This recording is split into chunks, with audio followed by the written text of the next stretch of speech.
Hi everybody, it's me, the Fetch, host of Inside the Eye Live. Before the Sunday mainstream media political pundit talk shows, there is Inside the Eye Live, where we break down some of the weekly mainstream media talking points before the talking points even get aired. Add in some entertaining stories, weather, cats, intriguing and informative guests, and you get one of the most listened to Saturday morning streaming media political talk shows going today. And it's all right here on our flagship station, Revolution Radio at freedomslips.com. So join me, The Fetch, for Inside the Eye Live every Saturday morning at 10 o'clock a.m. Eastern. It is truly intelligent media for the politically aware.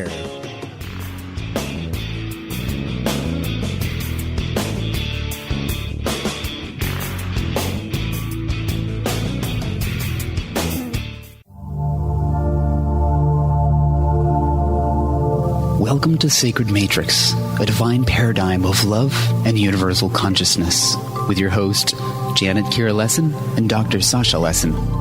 Together, we transform the world. And now, here are your hosts, Janet Kira and Dr. Sasha Lessin.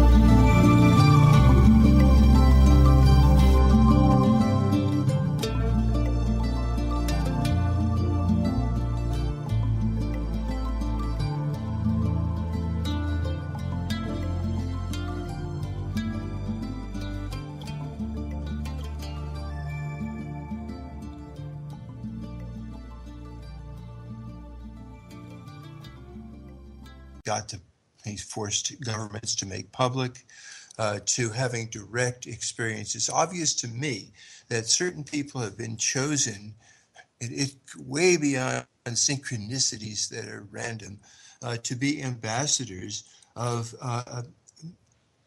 a more open society that has more information. And so we're going to ask Grant to talk about his path as much as he wants and what's happening today and how this has got involved in the presidential election and maybe the critical factor. Disclosure may be the critical factor in who becomes president of the United States and figurehead of the world government. Grant, what would you like to tell us? Well, good evening, Sasha and Janet. I'm really pleased to be on, and your intro is kind of interesting because it was only a couple of years ago that I sort of got the idea that maybe this wasn't so random. I used to believe in the random world, and I'm actually putting together a bunch of things now where sort of assumptions. Is it a physical world? Is it a conscious world? Is it a random world? Is it a world that's sort of pre-planned in a lot of ways and less random? And as I said, it was only a couple of years ago that I suddenly started to think, well, maybe I was intended to do some of this. We're sorry. Yes.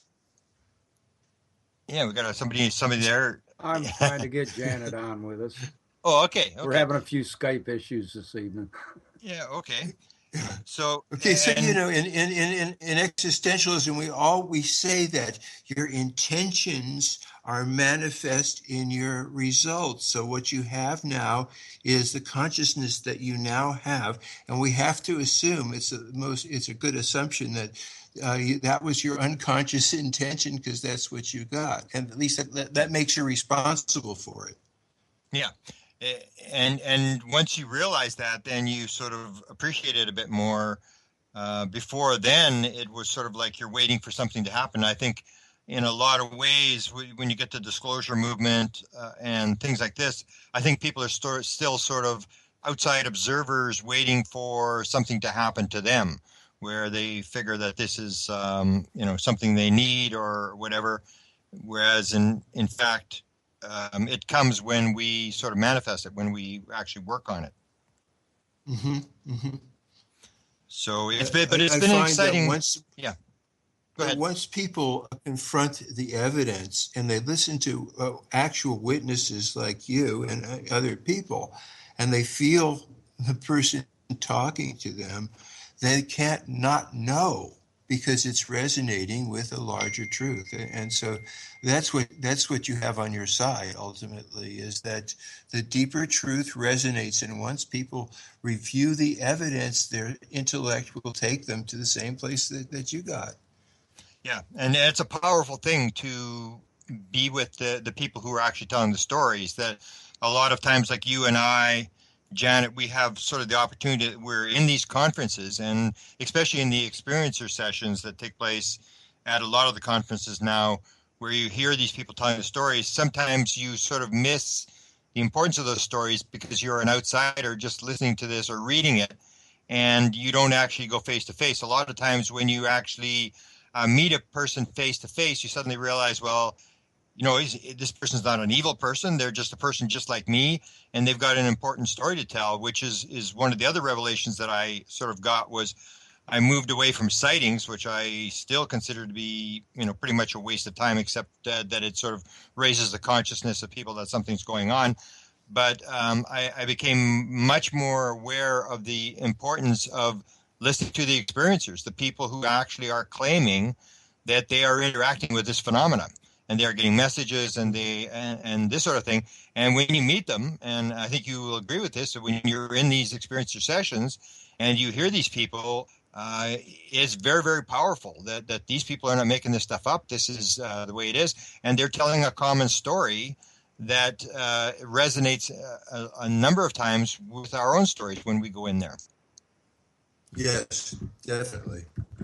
And I also look at people's eyes with neurolinguistic programming, and I can tell that they're not fabricating. They're telling you their experience. Yeah. Because and you'll go in there and you'll see people crying and very, very sort of emotional or very sort of excited when they're telling their story. And these people, especially like at the big UFO conference, the big UFO Congress one, you have people coming from all around the United States and around the world. This is sort of like their family. They want to be there. They want to go there just to tell their story. And the people on the outside really don't, I think, appreciate enough what these people have. And that's, I think, in a way, that's the intelligence behind the phenomena. That's what they're doing. They're actually operating from the bottom up, that they're going to these people, and that's where the message is coming. It may also be that there's pluralistic ignorance in people. The contact phenomena is way more widespread, but everyone's pretending that it doesn't happen, that they aren't visited in dreams, that they don't have missing time, that they don't have strange marks, and so forth. And that it may be, of course, your hypothesis might be right, that this is where disclosure is coming from the bottom, but it could also be that they are breaking the illusion that this isn't widespread. Yeah, that's in fact, that's just how it occurred to me, because before, say, February 26, 2012, I mean, I was with the rest of them. I mean, I was thinking, this is kind of, crazy people that, you don't really listen to too much. And then when it happened to me, then I sort of paid a lot of attention to it, and I started to realize that this is, to me, is where the message is. This is where these people have so much material that they have, even just the idea that, with the free survey, the Edgar Mitchell free survey, 42% of them are claiming to have these downloads of mathematical, scientific, material that they didn't learn in school. And I've met some of these people, and it's very, very dramatic to realize that this kind of thing may be going on. Or an example I can give is there's I don't know if you've ever had Sherry Wild on your program. Oh, lots of times. Yes, yeah. Wonderful. And Sherry tells this story about being 8 years old and being shown this gigantic wave that comes over the west coast of the United States. And this is something that I've talked to a number of experiencers. In fact, I have one of the most prominent experiencers in the world told me, I've seen the wave, but don't tell anybody I saw it.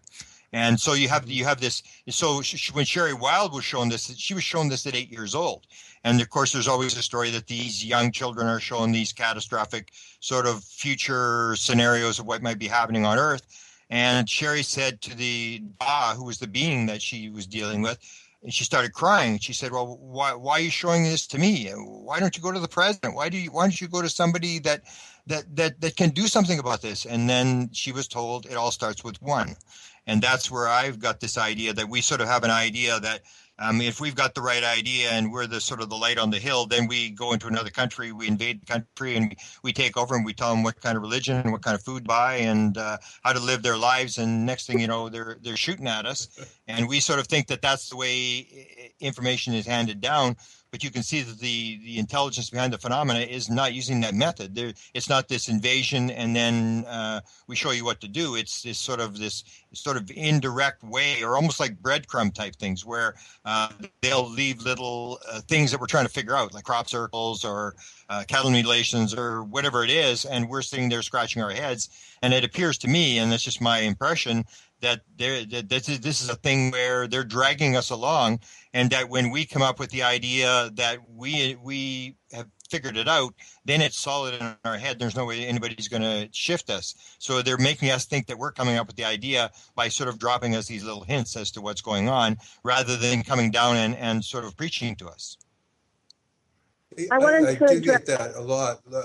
Go ahead, Janet. Let me just cap that by saying, okay. Go ahead, Janet. Well, I just wanted to say that I was shown the catastrophic multiverse amongst, there was also 23 other multiverses I was shown, 12 light and 12 dark, various levels of destruction. And this Dr. Tolik on one of our shows, and he said he was shown also the 24 options of existence. I thought that that's the only one, that they are the prominent potential future histories that we can engage in and participate in the evolution of consciousness. So back to you, Sasha. Yeah.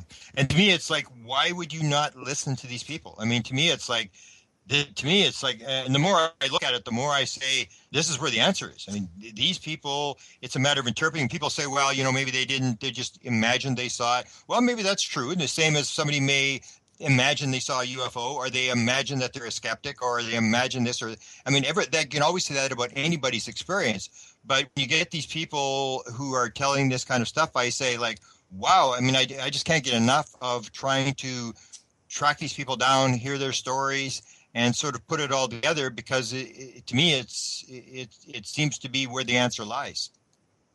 Partly for me, the stories generate testable hypotheses. For example, Ezekiel, an early contactee, talks about various things that would say about what the planets would look like, and whether there would be water on planets beyond the Earth, and things like that. So that's really interesting too. That there's often witnesses, and there's testable things that can be seen in star maps and things like that. And so that's fascinating, because I think there's a huge body of evidence that shows that there's what the ambassadors are showing us are glimpses of the bigger truth of the where we are in the universe. Yeah, and I know Janet would probably agree with me that it's one thing to hear somebody's story, and it's another thing for it to happen to you. Because what happened to me was, I had a number of sightings in 1975 and early 76. I haven't had any since. And they were kind of dramatic, but they were still just objects. I mean, they were up close. They weren't planes, they weren't anything, because they were very, very clear what I saw. But they still could have been something else. And I really haven't had really any sort of paranormal experiences like with ghosts or this kind of stuff. So when I had this download experience in 2012 on February 26th, when I always tell the story, I say to people, the part of the story that's so hard to explain is that it comes with absolute certainty. You don't have to check this. You don't have to do an investigation. It is so overwhelming that this is the truth that's in your head, and you have no idea where it came from, and it comes instantaneously. And so when I lecture, I actually even talk about high-level scientists. And I show one clip with Richard Feynman, who won the Nobel Prize, and Fred Hoyle, who actually should have won 2 Nobel Prizes, talking about this moment of enlightenment where something comes into their head where they know it's absolutely true, some invention or whatever it is. Or even Einstein, when he had his dream about the theory of relativity, about the toboggan thing, and he said, I knew that this was a dream that I had to interpret. He knew it was special. He knew it was something that he needed to figure out. And he spent his whole life. He said, my entire career was based on the meditation upon a dream. And so it's this sort of certainty that comes with it. It's not a left brain, rational, analytical type thing. It's something that comes, and it comes with great excitement and with this unbelievable certainty, which is so hard to explain to somebody who's on the outside just listening to the story. Yes, and I'm in a state of continual downloads, and I've been a week in the hospital, and I'm medicated, and my downloads aren't happening. So there's something about the pharmaceuticals that block your receptors. But there is a knowingness, and then sometimes I'll be talking on a radio show or to somebody else, and it's not channeling, it's like I'm accessing the supercomputer that's been full of information in the download, and just comes out, and I stop after saying these things, and I go, wow, where did that come from? How do I know that? And that's also another sign of this information that's coming from some other level of consciousness. Yeah, and there's actually an experience that I'm writing a paper. This is kind of an interesting story. The paper's been basically done for a year, and it's all got to do with. It's kind of a long story, but it has to do with what's called the Bankston method of energy healing. And the Bankston method is the one that claims to be able to cure the most aggressive cancers, Alzheimer's, and the way it works. When I first heard it, after I had my download and I heard about this Bankston thing, and I heard a number of people, and I used it for one medical condition, a heart murmur condition, which worked. And the way it works is this idea that you flip thousands of images a second in your head. And I thought, well, this is crazy. I mean, how could you possibly do this? Until you see the training, how they trained you to do this.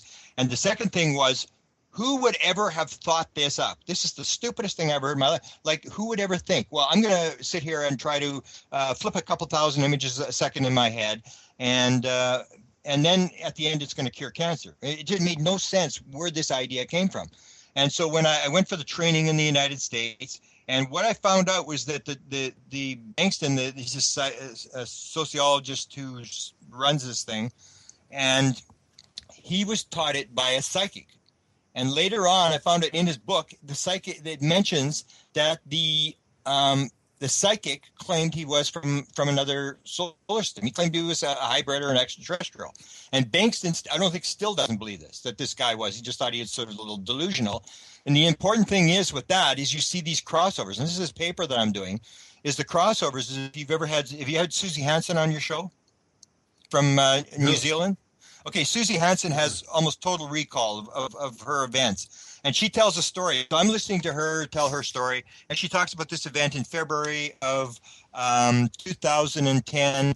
She's with 250 other abductees, and they take them to this underground sort of facility, theater-type environment, and she says they're all sitting there, and they're looking at the environmental images. And she says the alien there's a sort of screen. They're all watching the screen. And she says it starts with one image, two, image. And she said, the next thing you know, there was hundreds of images a second, these environmental images on the screen, flashing on the screen. And she said there was people crying. There was huge emotion in the room.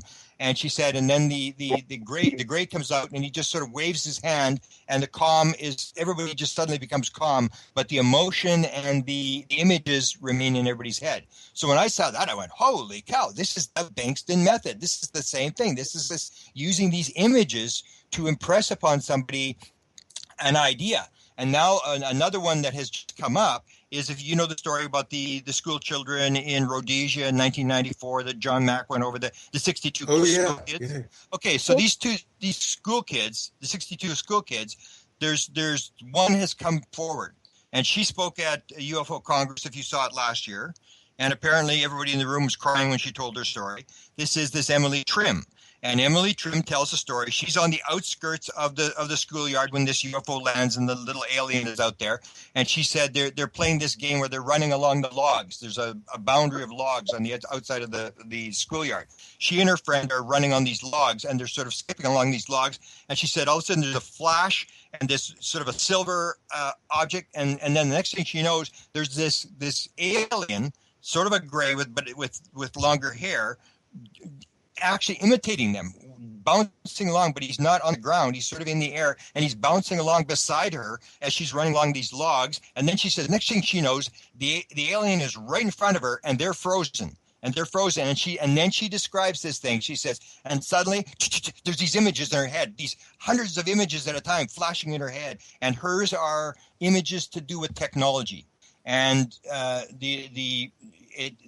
all she remembers is the images flashing, and the last image is this giant explosion, and that the idea behind the images was you have technology, you can use it for good and you can use it for bad, and you people can do better. And the girl that was with her on the logs, she got the environmental message. And you'll see, if you see the John Mack thing, this is the one that talks about, I believed that the earth was going to come to an end, there would be no oxygen, the trees would die, and we're not taking care of our planet and this sort of stuff. This is the girl that was with her. So here again, you have these flashing images thing. So I'm writing this paper, and it's just fascinating when you see these crossovers that have this bizarre phenomena of being able to flash hundreds of images in a person's mind at a time, and the aliens are actually, it appears, teaching people this technique.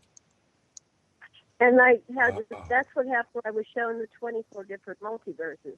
The images were going continually. So yeah. I've never been private before, so thank you for providing that to me. And it's very interesting when you have that kind of validation. I just talked to Billy Hayes, who had installed HARP around the planet. He was the contractor. I mean, he didn't know what he was doing in a way. He thought he was being a patriot. But he was on Johnson Atoll, where I was taken to the underground facility and shown the dragon.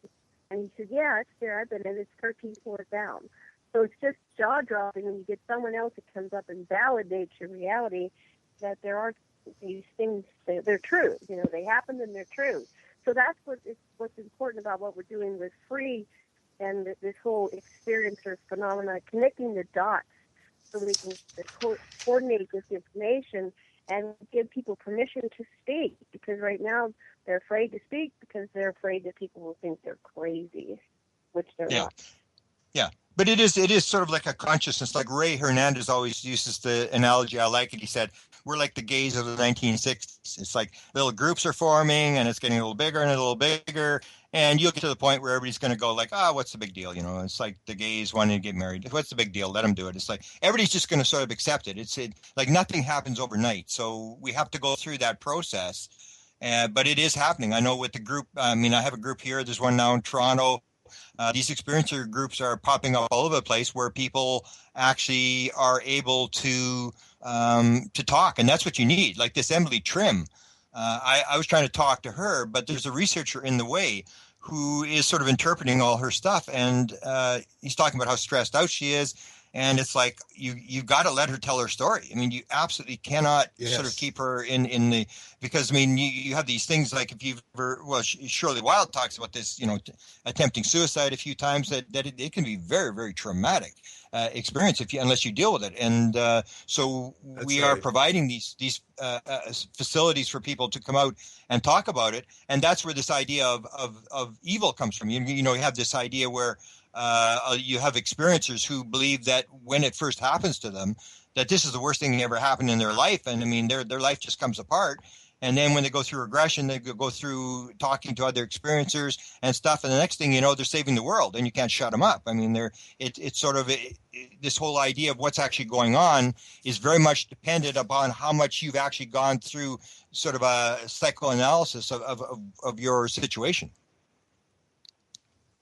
That's right. Hernandez's research just shows overwhelmingly that people who have had the experience as a function of maturity see it as positive in many, many ways. And a lot of the things that you may not have even thought of as being from an intelligence beyond your own. For example, I had this recurrent dream of Egyptians and Israelis, of Jews and Arabs, taking their weapons of mass destruction. This is an 8-year-old kid and a 12-year-old kid. And they're putting these weapons in a great big hole and covering up with dirt. And then they're showing each other the folk dances of all the people and their joined hands. This is just a dream, but it's more than that, because my whole life I've been a peacenik. It comes from a way more intelligence than a little kid would have. Yeah. Yeah, that's almost the idea. Well, the free survey shows, 54% of all experiencers claim to have been talked to about oneness. And that's one of the other things I say is sort of we sort of get screwed up in is the universe separate or is it one? It's the Einstein-Bohr debate from the 1927 Solvay conference, where Bohr starts to say consciousness is primary, and the physical world is just sort of an illusion. And Einstein comes up to him straight in his face. He challenges him and said, "You're not going to drag mysticism into physics."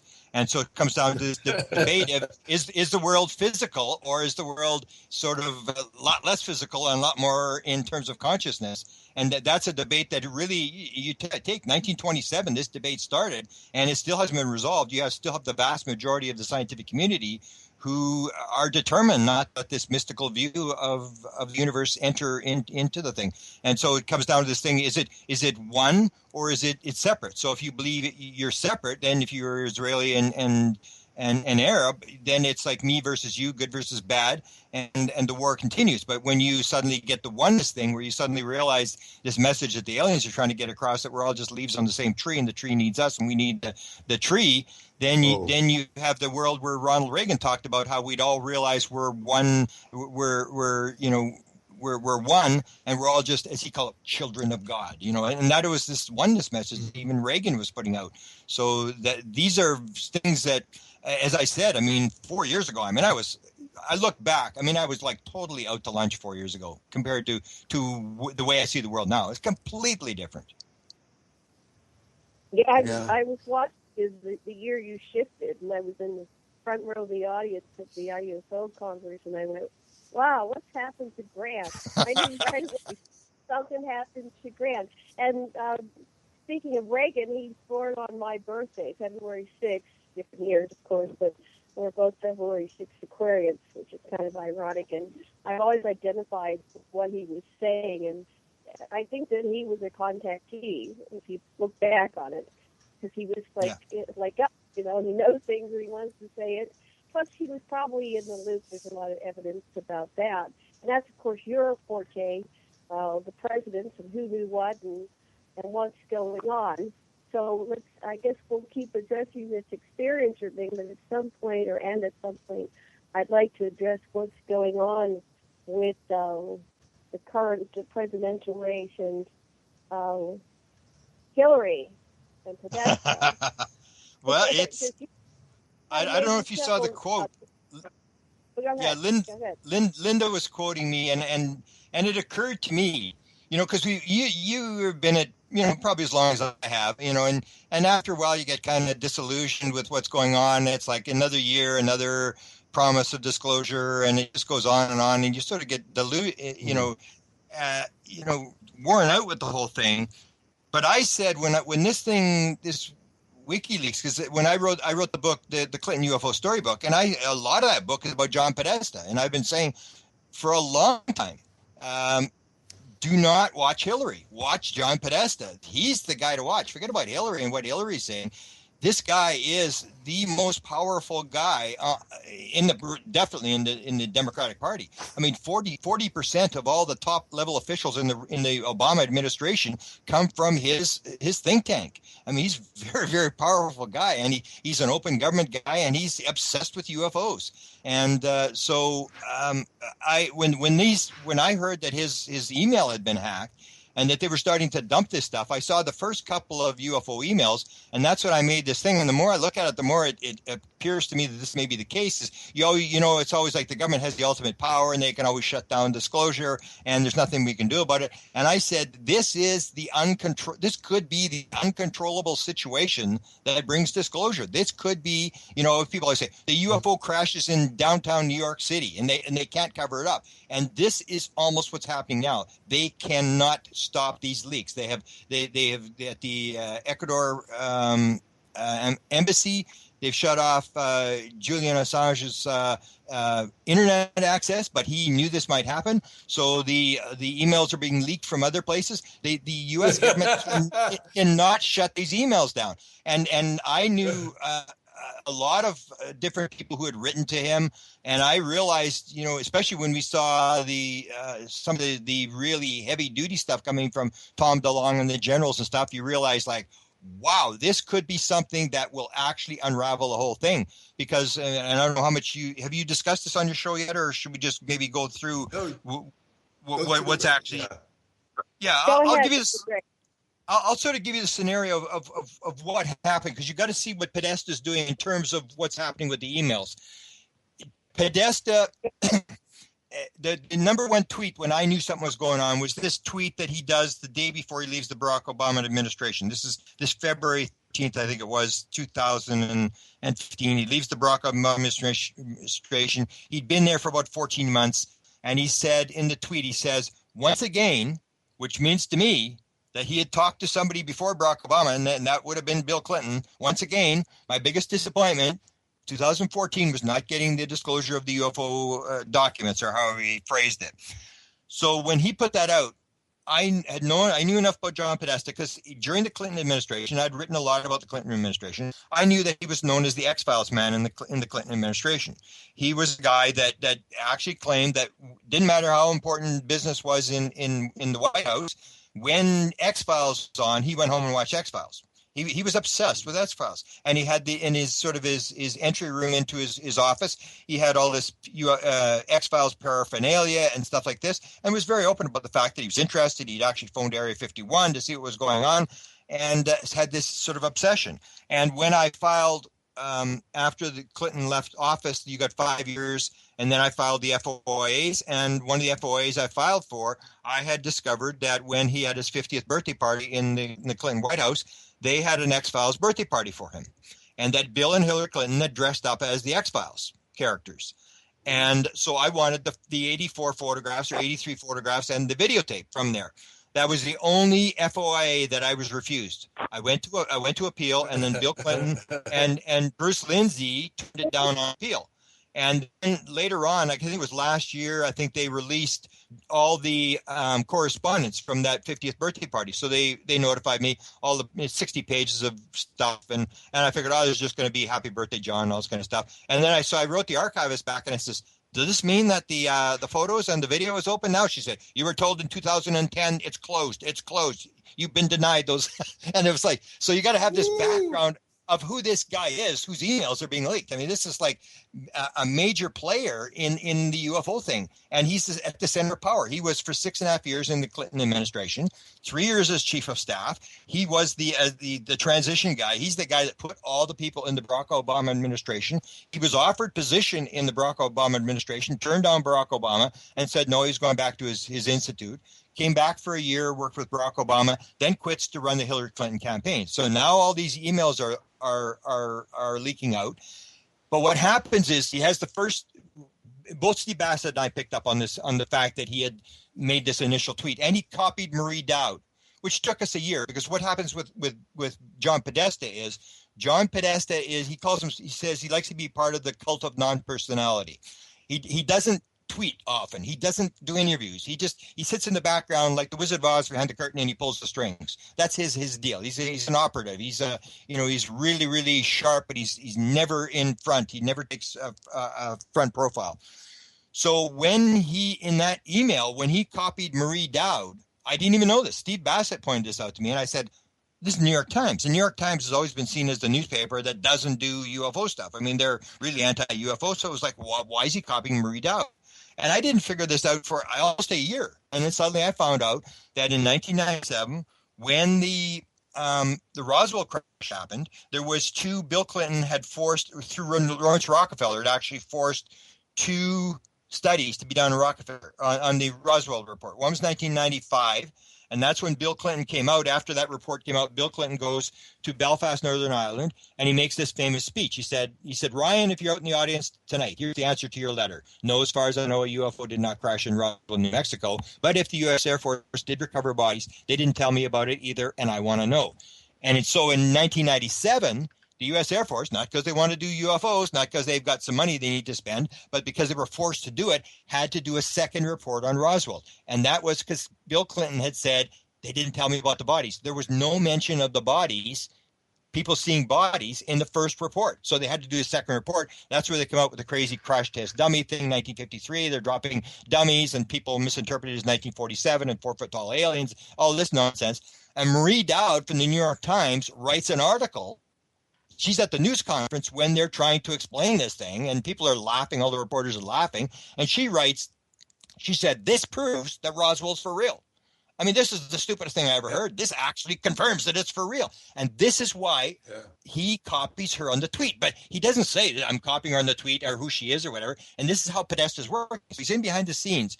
So when he makes the tweet, I know he's up to something. He doesn't just tweet and embarrass Barack Obama about the fact that, bring up UFOs and that he tried to get Barack to talk about it and that he couldn't get Barack to talk. There's something else behind this. And then what happens is that the next thing that happens, which is, at this time, if you look at the WikiLeaks emails, you see that he gets a lot of email requests for interviews.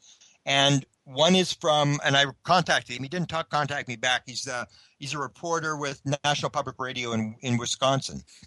So Podesta says, all this email coming in. He's just taken over the Hillary Clinton campaign. All this email's coming in, and he tells his assistant, he said, tell the National Public Radio guy in Washington that I can't do the interview and ignore everybody else. But as you see these WikiLeaks, you see all these people asking for interviews, and there's actually one guy who's in the Parliament. I put this on my Facebook. If people want to follow my Facebook, Presidential UFO Grant Cameron. So I update every day all the emails that are coming out, and I think I put this up yesterday. There's an email, actually, when he does this initial tweet, there's an email from a guy who's in the Parliament in India. He's a high-level guy in India, and he says, I didn't know you were into UFOs. And he writes this thing, and John says, we'll see you sometime or whatever. He replies back, we'll catch up with you sometime. Doesn't respond to what he's saying. And all these emails are coming in. And then what happens is, and this is the key event. In September 29th, 2015, John Podesta puts out another tweet. And that's it. He doesn't tweet very often. He puts out a tweet, and what happens, Lena Dunham, who's an actress, producer, in Hollywood, does a video interview with Hillary Clinton. And she's talking to her, and she's supporting Hillary, whatever. She does this interview. She puts it out, and John does a tweet, and he says, good interview, Lena Dunham. Next time, ask Hillary about the aliens. And then I knew there's something going on here. John Podesta is up to something because, you got to remember, and I know Steve sort of didn't really agree, but I absolutely maintain there is no way at this point John Podesta is saying to all the reporters in America, ask Hillary Clinton, who's running for president in 2016 in a campaign that is going to cost us $1 billion, ask her about the aliens. There is no way he's putting that out unless he has put it in front of a focus group. And that's the way it works. Everything goes in front of a focus group. You look at the focus group, you say, did it come out good? Did it come out bad? If it comes out good, we're going to talk about it. If they react badly, we don't talk about it. And that's how you build your campaign. Because you're going after swing voters. The Republicans will vote for Republicans, Democrats will vote for Democrats, and you're going after the swing states, the swing voters. And so he put this out, and it must have come back positive. He would never have brought this up. He would never have told reporters to ask Hillary about aliens. There must be something to this. So he's up to something. So when you see the WikiLeaks emails, one of the more important ones that comes up is about a month after that, there's a woman that was hired by the Hillary Clinton campaign that had actually redone Michelle Obama. Michelle Obama, remember when they first came in, she had this problem that she didn't want to be in the White House, and she had a very bad image. So this woman came in and redid Michelle Obama's image. Now, Hillary Clinton hires her to redo Hillary Clinton's image. So this woman writes to John Podesta in an email a month after John does this tweet and says, everybody, wants somebody to ask her about the aliens. And she goes on the Kimmel Show. This is November the 5th, I think, of 2015. She goes on the Kimmel Show. And what the girl says to John Podesta is, she's reporting. She said she was able to get a lot of message out. And what I found out, there was actually a memo that was done by one of the Clinton people, that this is where Hillary gets a lot of her message out. She goes on Ellen, Oprah, all these kind of shows where it's not a talk show. It's not a news thing. It's like an easygoing type environment. And this is where they put out these messages. And what the woman says to John Podesta is, she was just upset she didn't get the UFO question. And she had practiced the UAP, the unidentified aerial phenomena. She had practiced this for 5 minutes, expecting the UFO question. So she wanted the UFO question, and then, if you remember, she doesn't get asked the question, and she's upset. And this woman says, well, she had practiced this for 5 minutes. She doesn't get asked the question until March of 2016 on Kimmel. And then she messes it up. She says unexplained aerial phenomena. She messes it up, even though she's practiced for 5 minutes. So here you have a situation where Hillary Clinton is waiting for someone to ask her the UFO question, and nobody's asking. And they're upset because nobody's asking her the UFO question. She doesn't get asked the question until December the 30th, I think, of 2015. And this is Damon Steer at the Conway Daily Sun in New Hampshire. And he's in a situation where all these people are going through, except for Trump, because Trump just flies in on a 757 plane and flies back to New York. He's never on the ground in New Hampshire. Everybody else has got a bus, and you got to pretend you're everybody's friend, and you do the town halls and hi, what's your and because you want to win New Hampshire. They're in New Hampshire for like 6 months, because if you win New Hampshire, then you're leading and you get this momentum. So everybody's in New Hampshire and they're going from town to town, and that's what they're all doing, except for Trump. So they go to the and they come through this Conway Daily Sun newspaper, and they talk to the editor, and they'll do anything, and they'll talk about their policies, and an article will get out, and they're going after these votes. And what happens is Damon Steer is kind of into UFOs.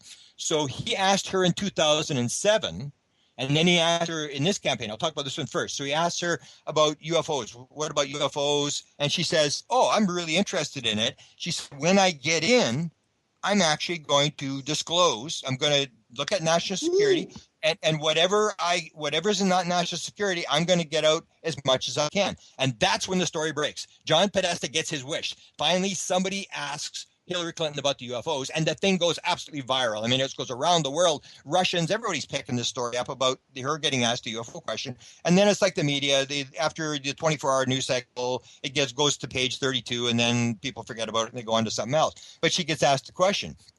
But I didn't realize, and this is what dragged me back in, because I was doing the consciousness thing. I had actually given away all my presidential files. I'd given them to Joe Bookman.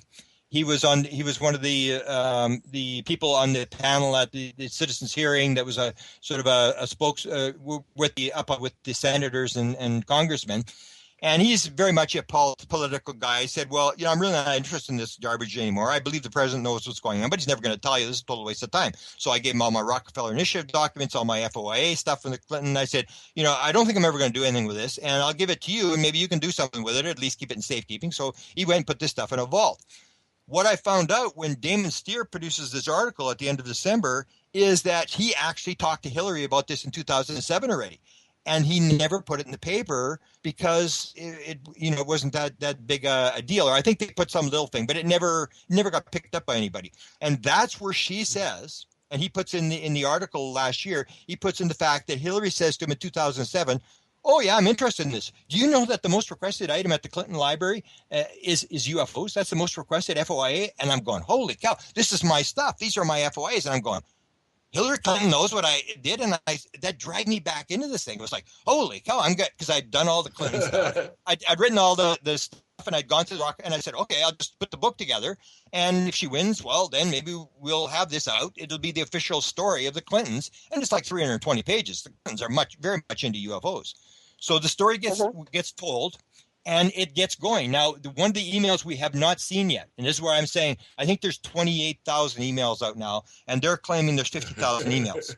So there's 22,000. One of the emails that I say that people have to look for is going to be the day after Damon Steer asked that question. Because what is Podesta going to say? There's going to be all this internal chatter going to Podesta back and forth to different people, and we're going to see the reaction of how he reacted to that, where he says, "Oh, great, my plan is working," or whatever. If there's something like that, then the ball's going to roll. I mean, there's so many different points. Like she asked 3 times. She got asked number 1 by Damon Steer, then she finally gets asked by Kimmel, and that's an important one where people talk about, they don't think the president knows or whatever. And I say, if you watch that again, go back and watch the tape, and realize that she has practiced the answer. She practiced it already in November of 2015. She wanted that question asked. So when he asks her the question, you can see she jumps on it immediately. This is not something that's coming out of her left brain. This is something that she has figured, she has memorized, she has practiced, just like she practices for Trump in the debates. 7 hours a day,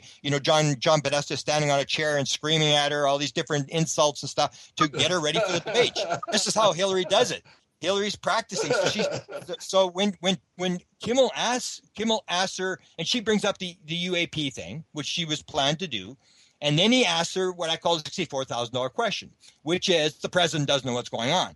He says, "Okay, I had your husband on here, and I asked him. I said, when I put my hand on the Bible, the first thing I'd do is I'd run to the White House and I'd find out what's going on. And I asked your husband. I said, when you went to the White House after you were sworn in, what did you do?"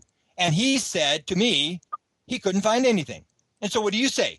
And she jumps on it. If you watch the tape, she's got this practice. She jumps on it. She says, "Well," and everybody starts laughing. She has to hesitate. And she's smiling. She's very, very easygoing and very determined. She said, "I'm going to do it." And then she pauses and everybody laughs again.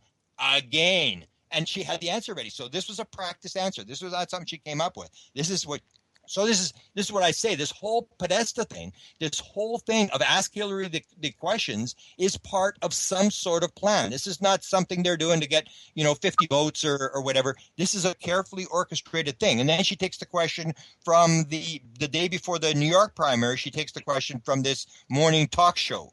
And she said, "I don't think people are making this, sitting in their living in their kitchens, making this stuff up. I'm going to do what I can." And she makes this very clear point where she says, "I think if I can get agreement," which means that when she gets the material, there's a vote that's going to take place, whether they release whatever they're going to release, which means there's a democratic process. So there's some sort of process that they're using. And the other important thing was, so Hillary never brings up the subject. Now, I always point this out to people. It's clear. She never brings up the subject. She only answers questions on it. And that seems to be part of the plan. And then there's the other thing that one of the WikiLeaks emails talks about. There's a relationship between George Knapp in Las Vegas and Tom DeLonge. And Tom DeLonge, a lot of the most important emails are about Tom DeLonge. And so the day before the Nevada primary, John Podesta, who does no interviews with anybody, suddenly appears on KLS TV, the station that broke the Area 51 story, starts talking about UFOs. And it's in that interview where he makes this very clear statement that basically, again, says there's a plan. He said, "I think I convinced her." And you see the initial tweet says, "Once again, my biggest disappointment was," which means I couldn't convince Bill, I couldn't convince Obama. And now he goes on KLS TV and he says, "I think I convinced her." Talking about Hillary. "I think I convinced her to do it." He said she has to sit down and look at the material and determine what she can release as much as she can. And if you look at John Podesta's speeches, the one he made at Princeton, the one he made at CIA, he does a lot of speeches about secrecy. And the way he says is, you have to have you got to weigh unthinking secrecy versus national security. And that's what he's saying to KLS TV. So when he did that interview, I'm good friends with Billy Cox, who now is no longer a reporter, but in Florida. And the Florida primary was kind of close between Hillary and Bernie. And I contacted Billy and I said, "Well, why don't you get an interview from Podesta? Because we have all these questions we're going to ask him." So he makes a contact, and of course he doesn't get the interview. But the thing was, Podesta he's not doing interviews. He's doing the interview in Las Vegas to get out a point. He's not doing interviews. So he whenever he wants to talk, he talks. And they do this deal where they're not actually initiating anything. And you see these patterns. When I saw this kind of thing where they're waiting for someone to ask a question, what it came down to was there's two stories. One is Stephen Greer. When Stephen Greer he tells the story when Bill Clinton was in office, he gave all this material he called him a friend of Bill.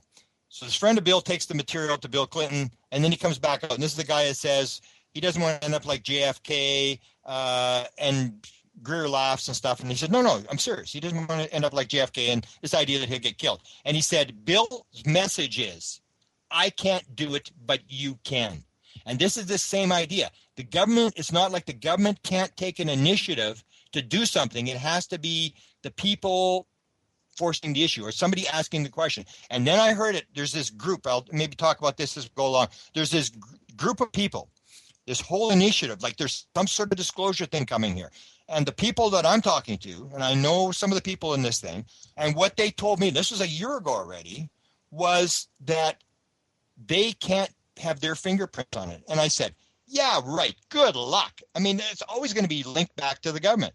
But they said, no, they want somebody else to do it. And this is exactly, if you look at the best, that's exactly what they're doing.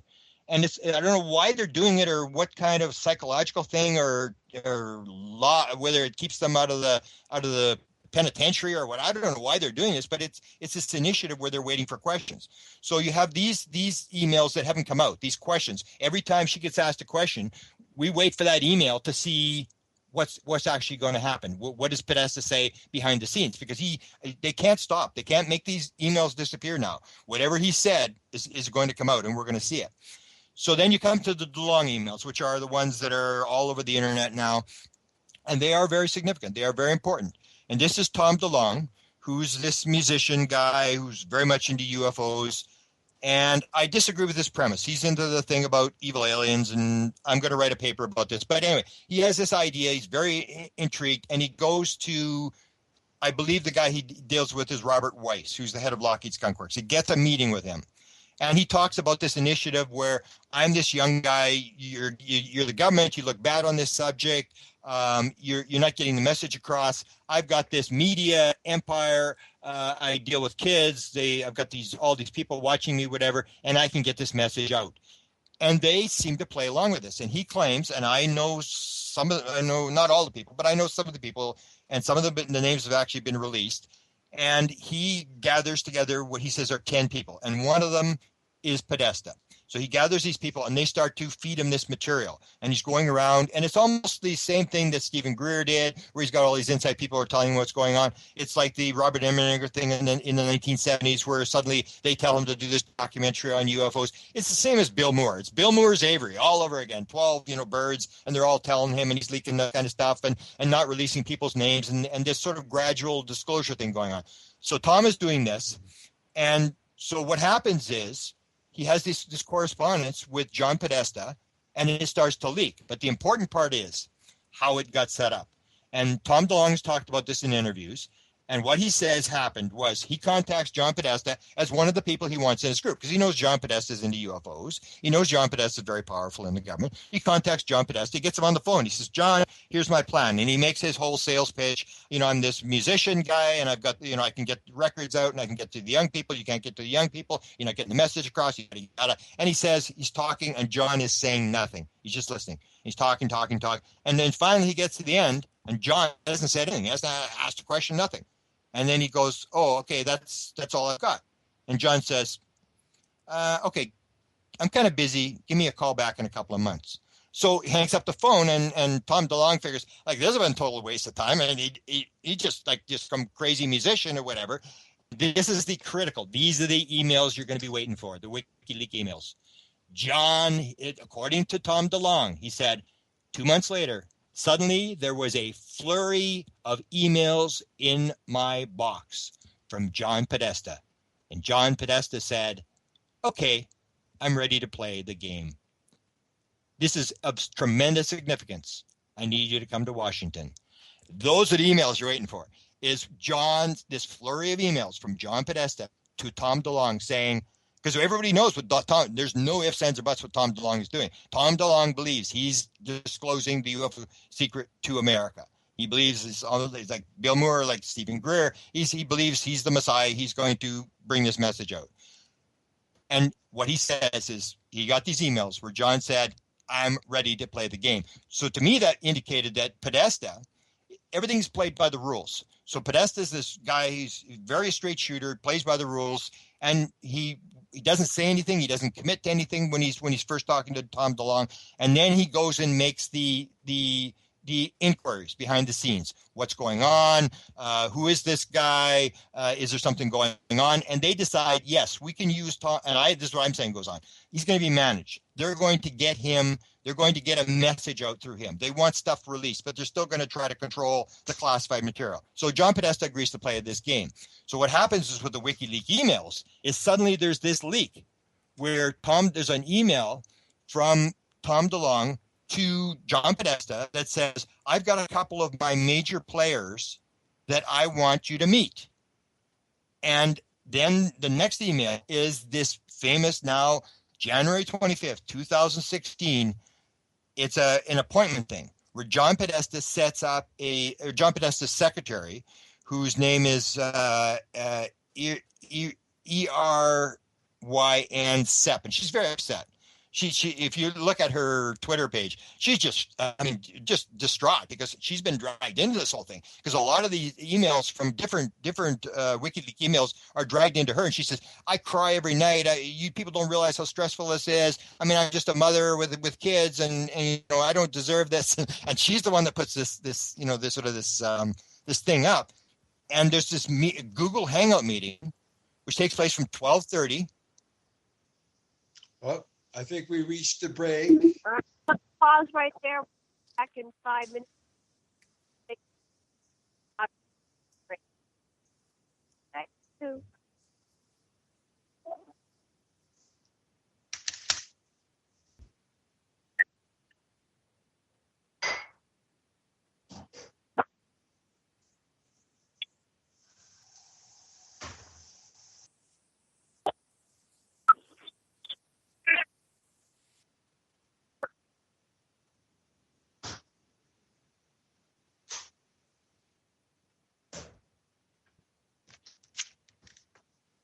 Janet.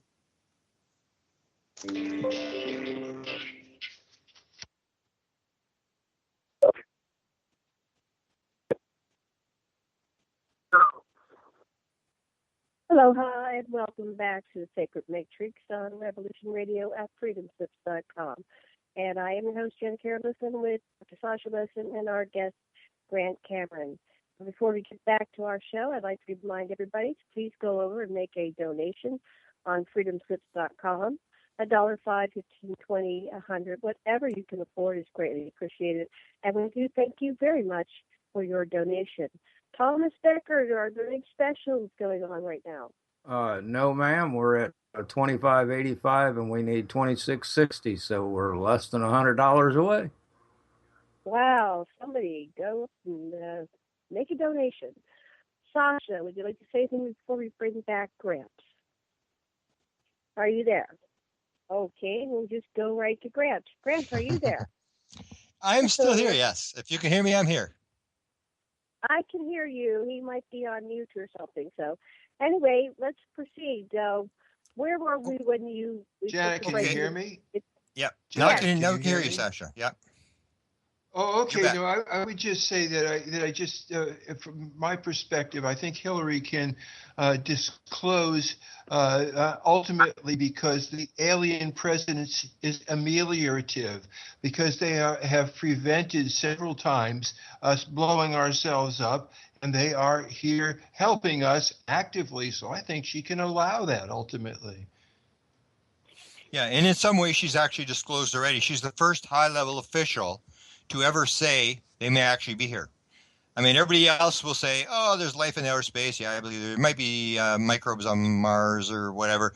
She's the first one to actually say they're actually here, because that's the major scientific debate and objection is you can't get here from there. The distances are too large. So when you have somebody who actually says they may already be here, that's, to me, is significant. That's already a disclosure item right there. Mm-hmm. But I don't know if that's, people ask me, what do I think is going to happen? I'm not sure whether she's actually going to do the big announcement. It sounds like it's something else. I'll just finish this last little bit of the story, and then I'll sort of give you what's happened in the last couple of days that I've heard to give you an indication of what might be coming down the pike. Because as I said, there was this thing where she doesn't bring it up. She just waits. They try to force people to ask questions. That's the way they want it. They want other people doing it, and she replies. But in terms of these email things, and some people have even said, and this may be true, this was actually a leak. They wanted this out. So this leak, this may be U.S. intelligence actually leaking the emails and not the Russians, because some of the stuff is very, very dramatic, and it's stuff that I think even Rolling Stone picked this up today, this part of the story. And this is that this January 25th meeting, and Rolling Stone just backs out of it by saying, well, they don't know if the meeting actually took place. Well, the meeting did take place, and I'll give you the evidence in a minute.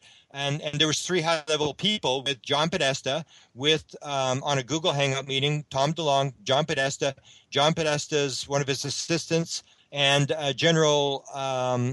Major General Neil McCaslin, who is a former head of foreign technology and back engineering laboratory at Wright-Patterson Air Force Base, Robert Weiss, who is the head of Lockheed Skunk Works, executive vice president and general manager of Aeronautics Advanced Development Programs, Lockheed Martin Corporation, and Major General Michael Carey, U.S. Air Force Special Assistant to the Commander, U.S. Space Command at Peterson Air Force Base in Colorado. These 3 people were in the meeting. Now,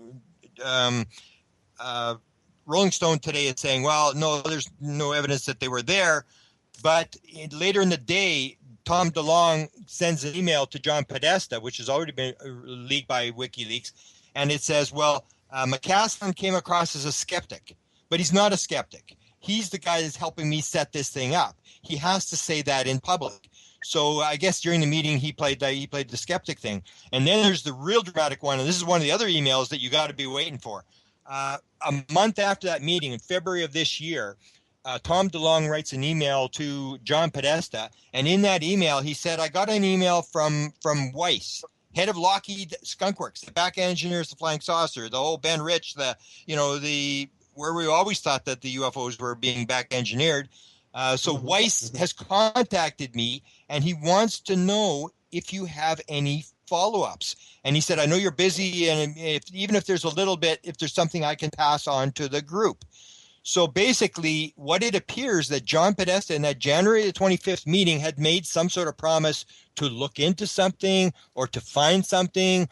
And Weiss, the head of Lockheed Skunk Works, is now a month later saying, well, what have you got? And is there any updates? Like, what did you find? And it's ironic because it's almost like a joke, because John Podesta, when he was in the Clinton White House, the X-Files mind that watched the X-Files every time it was on, actually phoned Area 51 to find out what was going on. And now here in 2016, the head of Area 51 is phoning him to find out what's going on. It's like, wow. So that's the kind of thing. So now we're waiting to see, what did John respond to that email? Did he say, okay, here's an update with the disclosure thing is going, or who knows what he's going to write? But these are the emails we're waiting for, and it could get very dramatic. And there are a lot of people. I wrote an article. It's on my blog site, whitehouseuFO.blogspot.ca. And on there, I wrote 2 articles, about 16 pages on this whole, these leaks and stuff as of a week ago. I have to put a third one to update it. But I wrote these articles to sort of point out that there was 3 groups, according to me. Now I sort of think it may just be one group. That Tom DeLonge is part of an overall initiative that John Podesta is a part of. I thought there was a 3rd group, but now it appears that the 3rd group may be just part of the 2nd group. And what it more looks like now is that there's different groups. Like there's a media group. There's an email if you look in the WikiLeaks emails, there's an email that Tom DeLonge sends to John Podesta, and he's given him an update on his initiative. These 10 military people, and most of his people are military. Most of the ones I know that are involved in this are government people. And so he's giving them an update, and he's talking about media. He's talking about Steven Spielberg. He's talking about a lot of people in Hollywood. I met with this guy. I'm meeting with these guys. These guys are on board. So that email, if you can find it, is from Tom DeLonge talking about all the media people. So what you have is this media group that has been formed, where they're part of this, where they're all going to be doing something towards this. Then you have the military group that Tom DeLonge is, and you already know three of them, the names, the head of Lockheed Skunk Works and these two high-level generals. Then you have a government group. That's what I'm more familiar with, is the government group. John Podesta would be part of that, and there's a couple other people I'm aware of there that are more above the military. Military to me is never the top. They just salute and do what they're told. So the government people would be the top people. And then you have people, the names I've heard almost cycles back to my book, UFOs, Area 51 and Government Informants. And I've been saying for 20 years, I've been saying that this kind of disclosure stuff has been going on right from the word go. In 1955, there was the movie UFO, which was put out, and there was a U.S. Air Force guys advising on that program, providing material. Walt Disney was contacted to do a UFO documentary. Robert Emmenegger was contacted, and we believe it was authorized by Richard Nixon in the 1970s to do a UFO documentary. And he said he had access to anybody he wanted to talk to. Nobody shut any doors in his face and stuff like that. Then you have Bill Moore comes forward with these Avery guys. And what I'm hearing now is I'm hearing the Avery names. And the Avery guys were involved. These Bird guys were involved with Bob Emmenegger in the 1970s. Not all of them. There's a couple of them involved. Then they were involved with, if you remember, the UFO working group, John Alexander's UFO working group. That was written up by the New York Times. They were all involved there. Then they were all involved with Bigelow. When Bigelow started his organization to find out what was going on, all these Avery guys showed up there. They were all with Bill Moore, and people see them as, like they're the disinformation guys. And I always said, no, they're not disinformation guys. I knew some of these guys. They're just guys who are just guys who had some sort of interaction with the phenomena when they were in whatever position they're in. So they had this interaction, and now they're curious. They want to find out what's going on. So they're talking to other people who, are in various intelligence fields or science fields, and they're trying to figure out what's going on. And I've heard some of their names. It's like they're back in it again. And so they have this group. So some of them are scientists, some of them are military people, and they've been cycled this. The number of names is astronomical. It's almost like there's, dozens of people that are involved in this initiative to whatever this thing is going on. And what I heard after the WikiLeaks started to break, you would figure that it's all shut down, that they would shut it down. What I've heard from the people who are talking, they're not really telling me stuff. I just hear them talking. They're not really putting it out themselves. I just happen to know these people, is that they say it's bigger. I mean, it's green light. This is still going. This WikiLeaks thing has not stopped anything. And if you look at Tom DeLonge a couple of days ago, he actually posted on his Facebook site, I think 2 days ago or three days ago, he says exactly the same thing. It's bigger than it was before. This thing is rolling. This is green light, whatever is going to happen. And I'm told watch January, which would tend to indicate the inauguration of Hillary Clinton, and something's going to happen there. But I'm told watch January. But everybody seems to be saying the same thing, that this thing, the green light is on, it's big, and it's moving. Have you listened to any information on John Titor II? And what is the name again?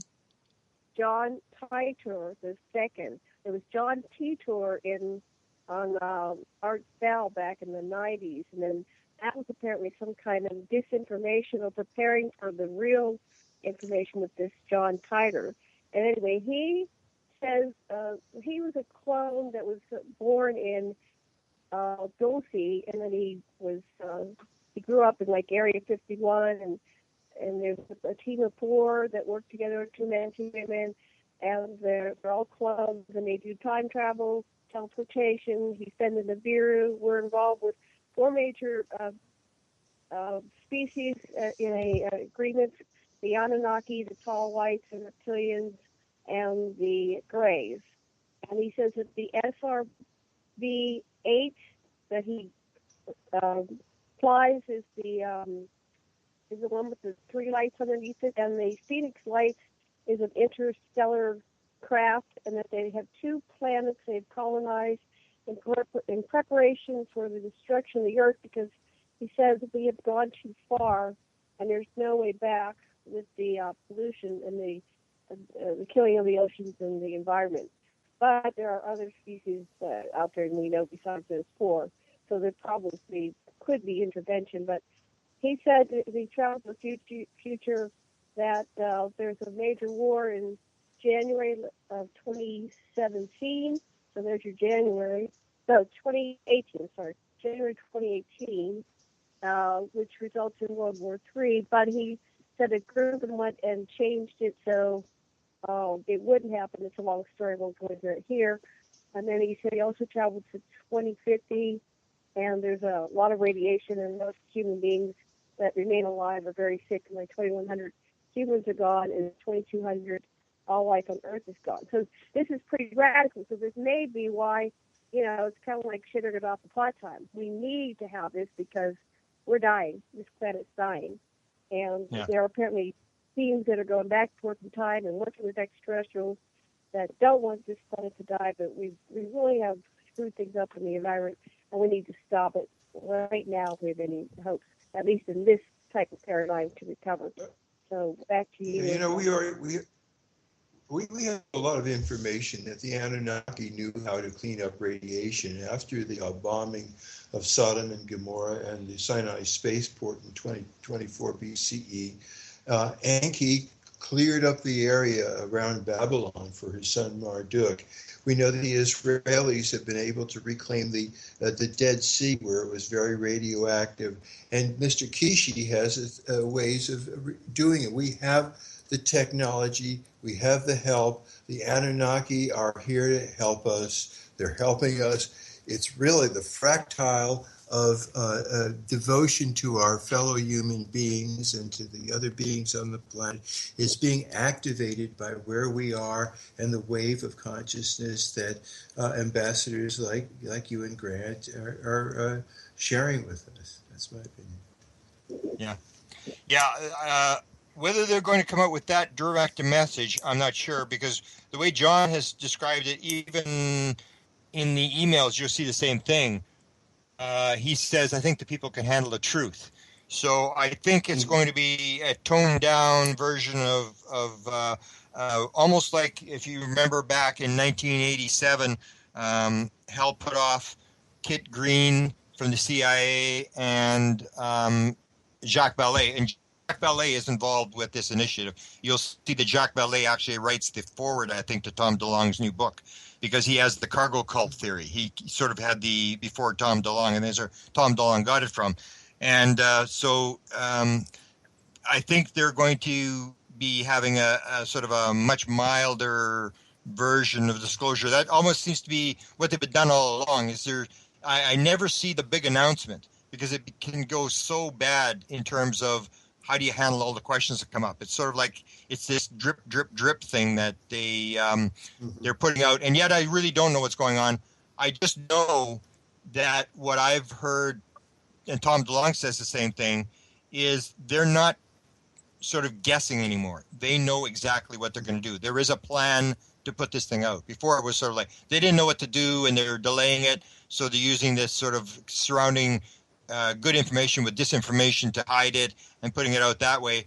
But I've heard from 2 different sources is the fact that no, there is a plan. They know exactly what they're doing. Does the plan does the plan take into account the interests of the Vatican and Putin? I'm not sure. I don't really know too much about it, except that that something big is rolling along here. I haven't heard any Vatican type names. There was one woman associated, but I've not heard her name. There was somebody that was. And of course, Danny Sheen, whether Danny Sheen has been contacted, he may have been contacted to help. I mean, Danny Sheen had very close contacts with the Vatican. And then this other woman that I knew had very high contacts with the Vatican. And one of the key people has been contacted by Vatican type people. But I've not heard any names of somebody directly involved in this initiative. But then again, I'm just hearing, I'm not part of any of this stuff. I'm just hearing, I just happen to know some of the people that are involved. And I just hear the chatter on the outside. So I try not to get involved or to sort of interfere because I figure it's not my game. I mean, what they leak, I think people need to know. And but it's their game to play. And I'll do whatever I think can help. And I think you're going to do the same thing. It comes down to a game of cards that, it's not what cards are dealt to you, it's how you play your cards. So I'm just sitting here and watching what they're doing. I just have sort of an honored position to actually be watching this whole thing as it takes place. And I can actually say that I'm not a disclosure person. I remember I was at X conference one time, and Steve had a panel. We were on a panel, and he said, going on down the panel, he said, when do you think disclosure is going to take place? People say, 6 months from now, and it was a year. And then I went, 2042. And Steve looked at me like, how could you say that in front of all the people? It's like, and that was my opinion. I figured, because I wrote the article. There's an article on my website, presidentialufo.com, called The Reasons They Decided Not to Tell You the Truth. And I go through like 64 reasons. And I say, like, if I gave you the briefing, you'd do exactly what they were doing. There's 13 administrations who have handled this situation, and they've all, whether Republican or Democrat, they've all done exactly the same thing, which indicates that maybe if you saw the briefing, you'd say like, wow, okay, maybe we'll drill another oil well, let's leave it for 5 years or whatever. Because, I mean, there's some scary stuff that could actually take place by suddenly everybody realizing that the government's been lying for 70 years and there's been cattle mutilations and the whole scenario changes. It's no longer the government telling the story. It's like every crazy in America. It's like they're eating us in a McDonald's on the backside of the moon and stuff. And all that stuff's going to come up. And suddenly everybody's going to believe all that stuff. And the government's going to have to answer all those kind of questions. And it could be just like a total nightmare of how do you separate the wheat from the chaff when everybody starts talking. It's not like there's an authority in the UFO community that gets to tell the story. There's going to be like 1,000 different stories coming out. Maybe it's you. You'll get to tell the story. It's as much raw data as possible should be made available so people can make their own determination based on evidence. Yeah, but you can even see, like with the whole thing with what you have in the campaign, is that stuff gets moving. Like this idea that Hillary Clinton and Barack Obama are demons and they smell like sulfur, and you have like this high percentage of people believing this. It's like all this stuff comes in. It's like you can't kill it because somebody's going to run the story just for the sensational value of it.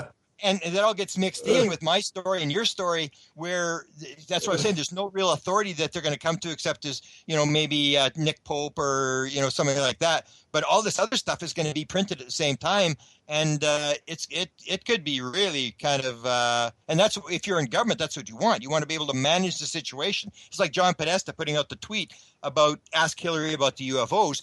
Like, you don't do anything unless you absolutely 100% know what's going to happen. Because, I mean, if Hillary, John Podesta put out this tweet and Hillary suddenly dropped 20% in the polls, I mean, John Podesta would go down in history as the stupidest man that ever lived. And so he's got to be very careful when you put it. And that's the way the government works is you make sure that it works, or almost like a lawyer.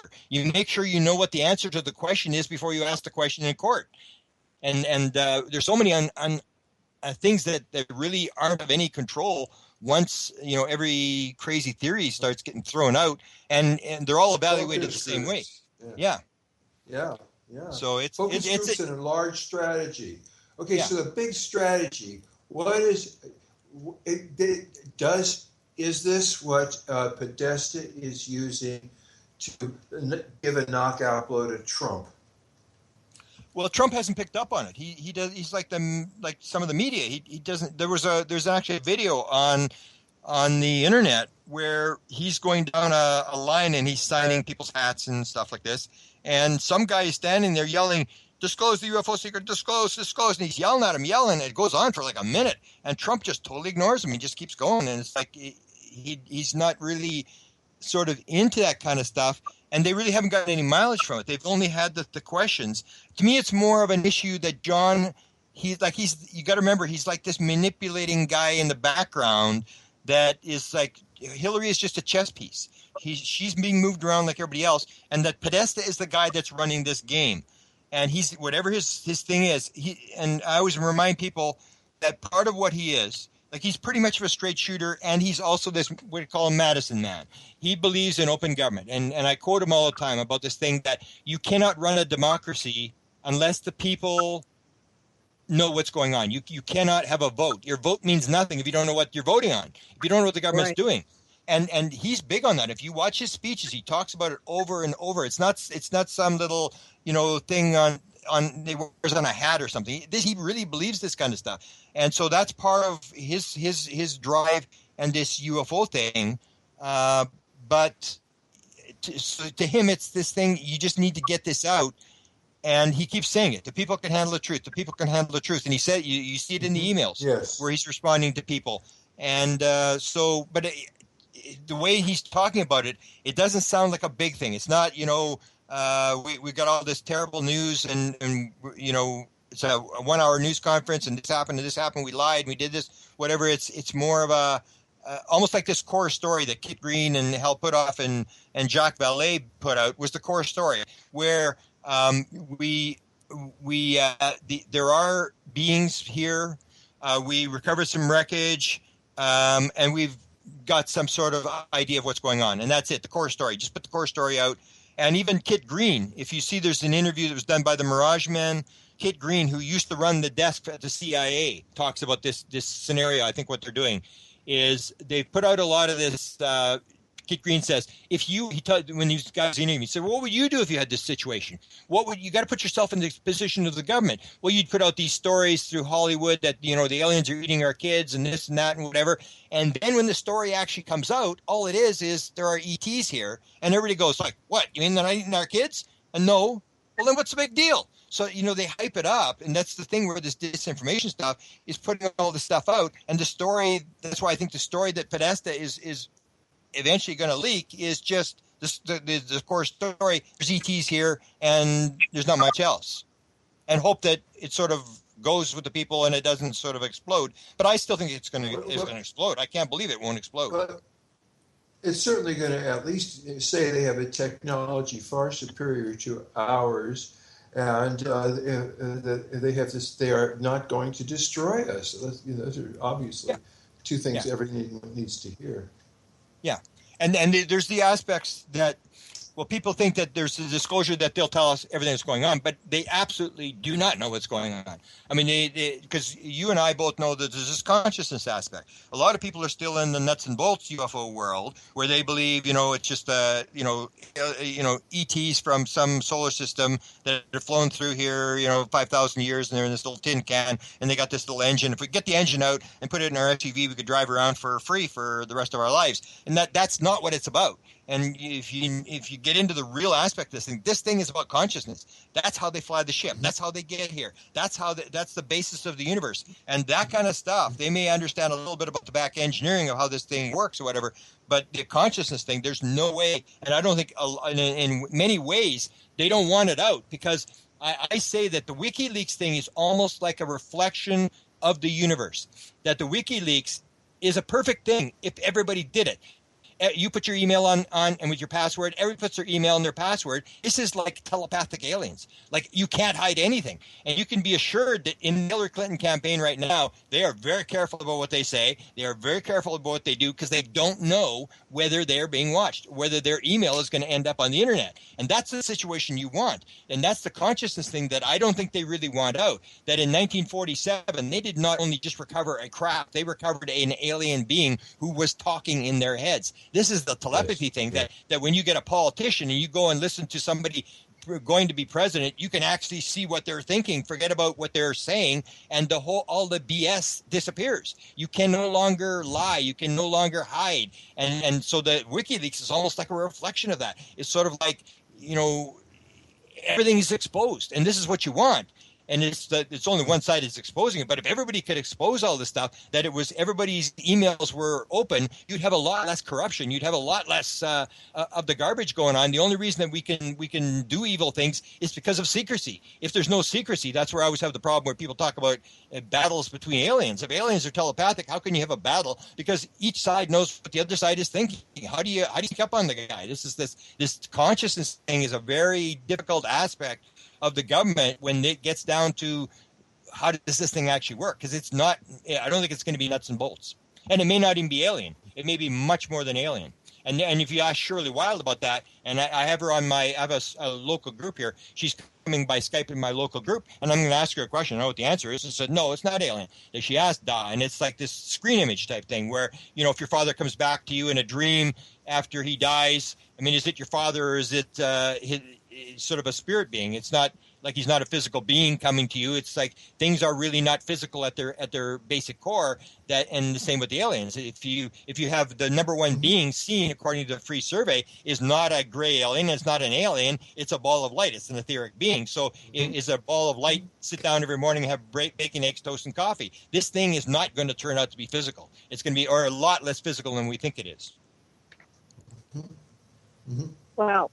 Well, the ball of light may be able to come into form too. So that's the other thing about. Yeah, they can do it. We can't. We think we're stuck in this thing, and that's all there is. But they know that you can go back and forth. That you can go into the physical and go back into this thing. And that's the kind of stuff that I'm almost sure. I mean, there may be 6 people in the U.S. government that know how this thing works. But the vast majority of this stuff, there's no way you can bring this stuff out right now. Great. Whatever it is, the apparent other is also got to be a part of self. So there is no other.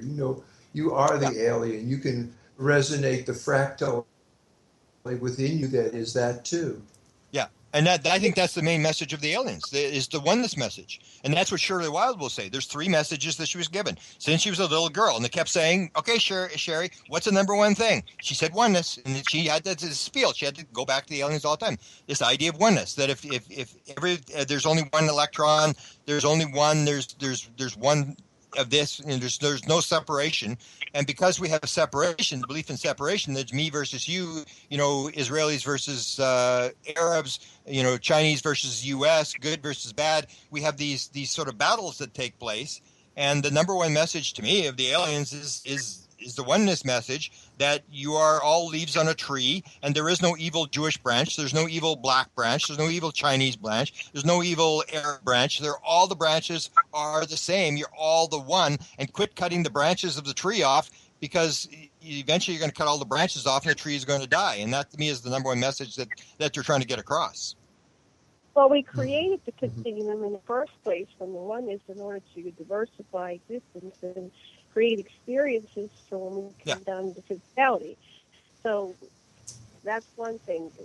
So, yeah, we created this game, and we're all characters in it, and the people that are playing the demons or the bad guy or the black hats are probably the ones that get the greatest applause because they volunteered to be the dark side of the force, and that allowed us to win the conscious.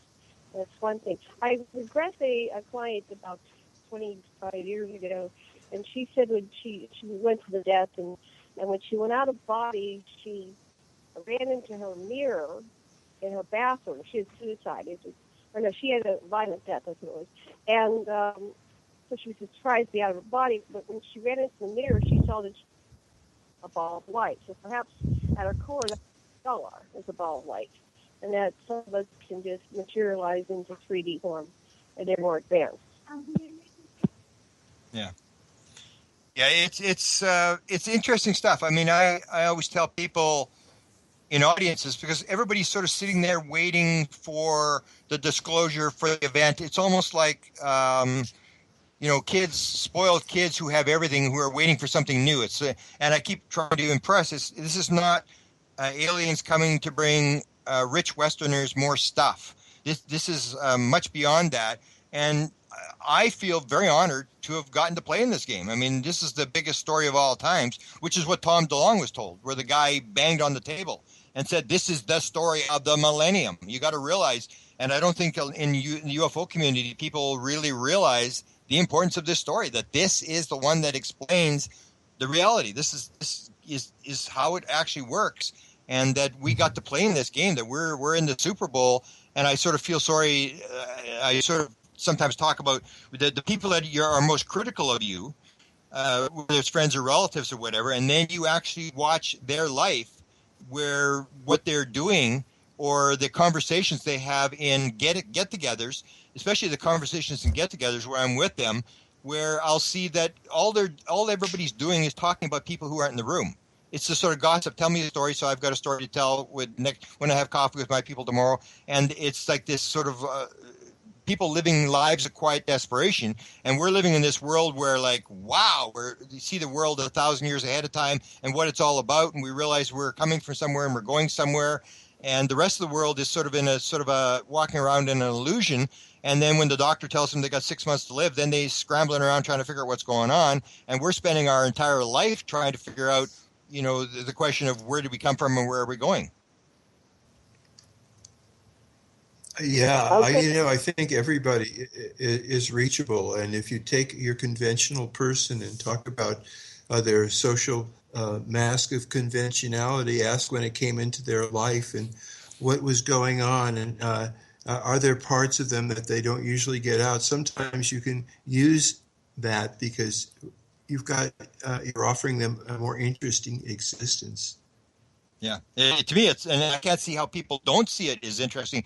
It's sort of like, I know even my girlfriend, I mean, if I'm in a room, and usually if it's a big event, somebody in that room knows I'm into UFOs, and they know I can, tell 100 stories. So they'll come over and they'll say, so what's the latest? And they'll go, and my girlfriend will actually get up and walk to the other side of the room. She has no interest in it. And that amazes me, why people aren't interested in it. It's like, well, how could you not be interested in it? It's like it just doesn't make any sense. It's like going to a thrilling movie every day, because it's just amazing stories. It's like, even when you go to these experiencer groups and you hear some of the stories, that the one I'm trying to get him to tell is a guy who's a main guy at UFO Congress that you may know is blind, and he tells this story about the aliens giving him his sight back. And I knew this guy for 25 years. I knew this guy was blind for like 20 years. And I'm going, wow, I'm hearing this guy tell this story, and I'm trying to get him to tell this story because he said he'd never told it in public except this one experiencer thing. But you're sitting in a room and this guy tells this story, and you're going like, wow. And then the sight goes away, and it's only for a period of time. And he's got this reptilian who says to him, okay, you've seen this, now go tell somebody. And it's like, you can't hear those kind of stories in your normal cocktail party. It's like, and you know who the guy is. Right. You probably know who he is. I mean, sure. This is a straight up guy who you've known for years, and then suddenly he's telling this story, and you go like, wow, like this is amazing stories. Like, and you realize the power of this phenomena that we're dealing with here. Well, it all comes down to assimilation theory. That's the most logical. The scriptings that we have aren't accidental, and that if they've all led up to this very moment, and this is the time to be conscious at many, many levels and share this with other people. And it's the best of times, and it's the worst of times, and it always has been, and it always will be, maybe. Yeah. And you have to appreciate it. To me, I just appreciate it every night. It's like, wow, thanks for letting me, because to me, it's like the Super Bowl. It's like you got to play the Super Bowl. You got to play in this game, and everybody else is outside. They don't realize the game is even going on, and it's like, wow. And so I sort of, that's where I sort of have some reticence when I talk to people in the UFO community, and they just keep talking about this disclosure, and it's almost like they want disclosure as another thing. And it's sort of so they can go to their friends and relatives and say, see, I told you so. But really nothing changes with disclosure. I mean, you and I know that this thing's for real. It's what do you do with disclosure when you suddenly realize this thing's for real? Does it change your life? It's not what cards are dealt to you. It's what you do with your cards. And that's the way I was raised, because I was raised in a very religious background. And so I knew in the Christian religion, it was who much is given, much is expected. And Edgar Cayce was the thing that before I got into UFOs, I was never into UFOs. I was sort of interested in Edgar Cayce. And the thing that affected me there, and I took these two expressions, too much is given, much is expected.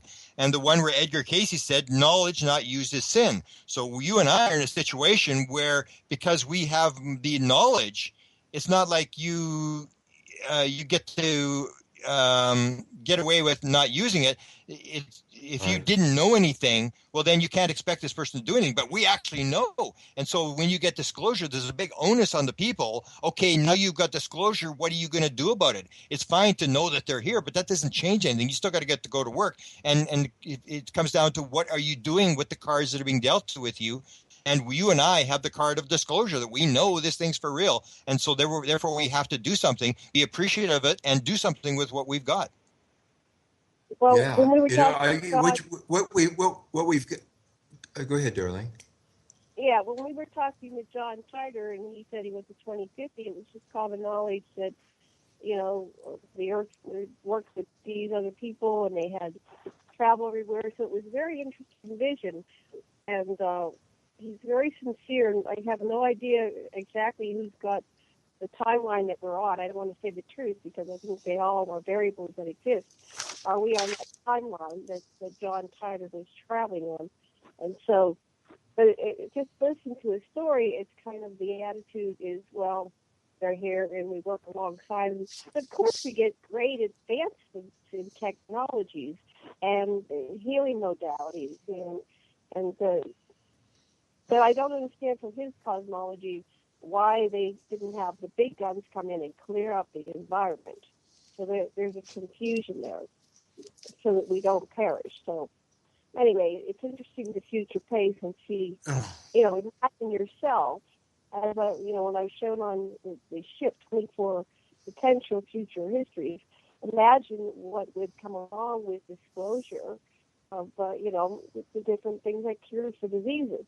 So if they have the reality that John Titor's talking about, and we've already started 2 colonies, we don't have to worry about overpopulation at this point, because there's a planet that's like 10 times the size of the Earth, and they need people. So go ahead, if you want to have children, go colonize another planet, and they're already got the infrastructure in there. And so he was saying that a lot of the people that disappear, like the high scientists, and they say they're wiped them out, they're actually recruiting them to start these new colonies. And that's an interesting concept to just wrap your mind on. And that kind of reminds me of what Robert Heinlein talked about in his books about Lazarus Long, the immortal being. So we have extreme longevity in these realities, and of course, John says there's teleportation, there's time travel, and we literally can be beamed down. You go to a planet, you get beamed down. So it seems like there is a possibility to have, Gene Roddenberry's vision come true of a Star Trekian reality, but it's probably not going to be as violent as we imagine. I think the violence in the ET phenomenon has been interjected so that when it really happens and we don't get eaten, we go, oh, what's the big deal? There's ETs here. Also, the commercials and all this stuff that's happening, it's all leading to, it's all part of disclosure. It's just making us up to already existing up there. Yeah. It seems to me that what you get is artificial intelligence plus the information that we get from our extraterrestrial sponsors will leave us free to develop our creativity. People are creative. They like to share art and sport and genes. And I look to a very celebrative, creative world where everybody's basic needs are met and they're free to follow their inner light. Yeah, which takes us to, we're going to be together in a couple of weeks there in Laughlin, and I'm going to do the music thing. I'm going to do the inspiration of music and art, and it's almost as weird as the UFO world. It's just amazing when you start to get into things that you sort of assume are going on, and it's actually, the universe is much, almost like Thomas Edison said, we don't understand 1/1,000,000th of 1% about anything. And that's, the more I'm in this field, the more I come to believe that. It's sort of like we think, and in fact, sometimes in our lecture, I talk about this, and it doesn't matter what it is, whether it's like the division of the human cell, where they say, oh, it's just, a self organizing system. And it's like, really? And it's like, you really think that's what's going on? Because you look at it and it's another cell is 100 trillion atoms. So you have the one cell who's able to source 100 trillion cells, then take them, gather them all together, put them in the right spot, in the three-dimensional right spot at the right time, and then give it life. And it happens in 15 hours. And all science is really doing, when you actually look at it, they aren't explaining anything about anything. All they're doing is describing what's going on. They don't explain anything. And they say, oh, this happens, and okay, fine. It's like Moses and dividing the Red Sea. You know, he did this, and he tapped the Red Sea and with his staff, and it opened up and whatever. And so, fantastic, nice trick. Now, how do you do the trick? And so, when you look at the universe through what's happening with aliens, you realize that they're just like 1,000 years ahead of us, and they understand more about how things work. And we just assume we understand, and we're actually a bunch of idiots who are just sort of like tripping over our pride and ego and really don't understand anything. And that's sort of where we got to sort of improve upon, is understanding that these people and these ideas may actually advance us and be as open as possible to new ideas. Grant, have you looked at the inner Earth information, and what do you think of that? I did years ago. It doesn't really fit into the stuff I've done in terms of, it's just a story. It really doesn't matter, like, to me, where they're coming from or whatever. It's more now to me the message as to how does the universe work? And it always comes down to this ultimate question is, what the heck am I doing here? And where am I going? And what am I supposed to do while I'm here? And to me, the more I look at it, the more it seems to be what I'm doing now. And it's this manifesting thing that when you get on the right track, then you get all the synchronicities, and everything starts to fit into place. And it was as only 3 years ago I actually realized that, wow, this may have actually taken place, not by random chance, but many years ago, I would have locked up anybody who would have said that my experience, even my initial experience, when I look back, my initial experience happened that I wasn't interested in UFOs. I had no idea what was going on. I was interested in Edgar Casey. I was interested in near-death studies and stuff like that, but I wasn't interested in UFOs. And the only reason I went out to this small town when I got dragged down the rabbit hole was that everybody was seeing these things. And I said to my friend, this is January of 1975. I said, let's go and see what they're looking at. And he said, okay, fine. And we never went out. And then this UFO lands and it gets caught on film jumping off the ground by the local TV station. And then I said, come on, let's go. This was like 4 months later.